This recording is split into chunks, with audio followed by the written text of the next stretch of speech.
Donald Trump seems set on pulling out of the Iran nuclear deal next week, with U.S. officials suggesting that any initial diplomatic turbulence will be followed by negotiations for a new accord. There's one big hang-up: Iran is ruling out new talks, calling the current agreement non-negotiable. And America's European allies continue to back it, saying the deal has been essential to reining in Iran's nuclear program. As markets, U.S. allies and the government in Tehran question what might follow a U.S. withdrawal, the Trump administration remains focused on how it could toughen or replace the agreement to address issues such as Iran's behavior in the Middle East, including its firm foothold in Syria and support for Hezbollah fighters that threaten Israel, and its continuing development of ballistic missiles. President Trump hinted at his thinking last Monday. While refusing to reveal what he'll do by May 12, he repeated his belief the existing accord is a horrible agreement for the U.S., but, he added, that doesn't mean I wouldn't negotiate a new agreement.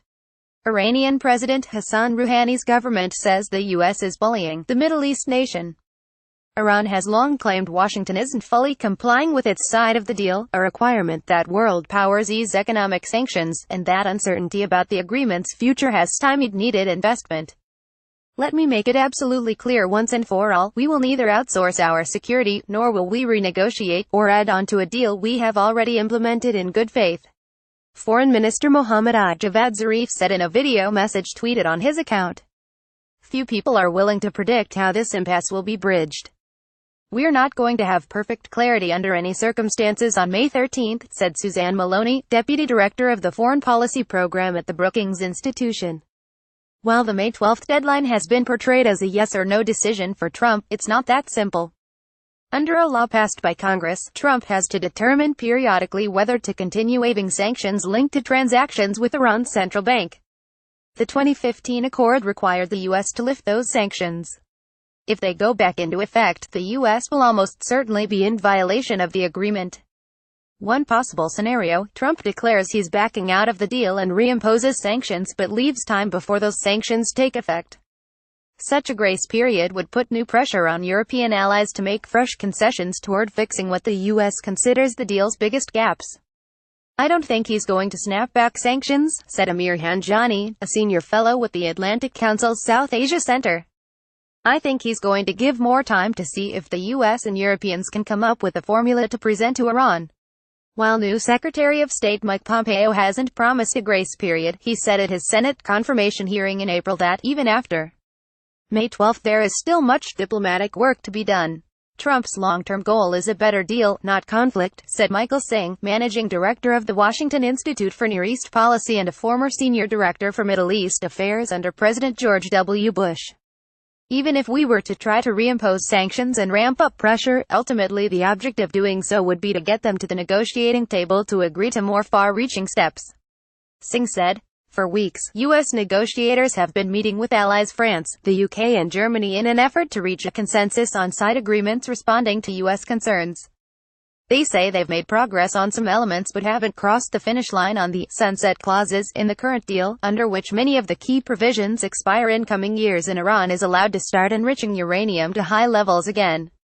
Despite Iran's insistence that it won't negotiate a new agreement, the administration is betting that economic strains in the country, and the prospect of further isolation if the deal crumbles, will eventually force its leaders to the negotiating table. That's viewed with intense skepticism by outsiders. They say Iran has no reason to agree to a tougher deal without concessions like those that led to the accord, formerly known as the Joint Comprehensive Plan of Action, in the first place. They would be seen as very weak to go back into negotiations. Hanjani said. If the U.S. isn't honoring its commitment already to the JCPOA, what's the assurance that they're going to honor a follow-up to the deal? While inflation in Iran has slowed in recent months, the rial has slumped and oil climbed as markets await the U.S. decision. The head of the International Monetary Fund's Middle East and Central Asia operations said on Monday that Tehran will need to accelerate economic reforms, including plans to overhaul its banking system, if the U.S. quits the accord. When there's imperfect clarity, businesses hesitate and Iran loses, said Maloney of the Brookings Institution. That gives the Trump administration what it sees as a crucial advantage. Iran is abiding by the nuclear accord while currently enjoying few of its potential benefits. As for a future deal, U.S. officials were encouraged by a 4-point proposal offered by French President Emmanuel Macron last week that echoed many of their demands. But Macron has argued that any new agreement be an add-on, not a replacement for the current accord. In a call with Rouhani late last month, Macron and his Iranian counterpart agreed to work together to try to preserve the accord. But Iran's official government website quoted Rouhani as saying Iran won't accept any additional restrictions and the deal is by no means negotiable.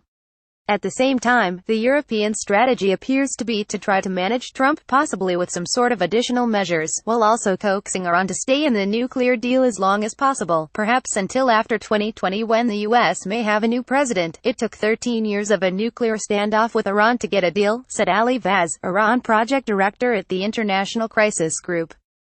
It would be a pity to lose it as a result of something that could at the end of the day be considered a rough patch.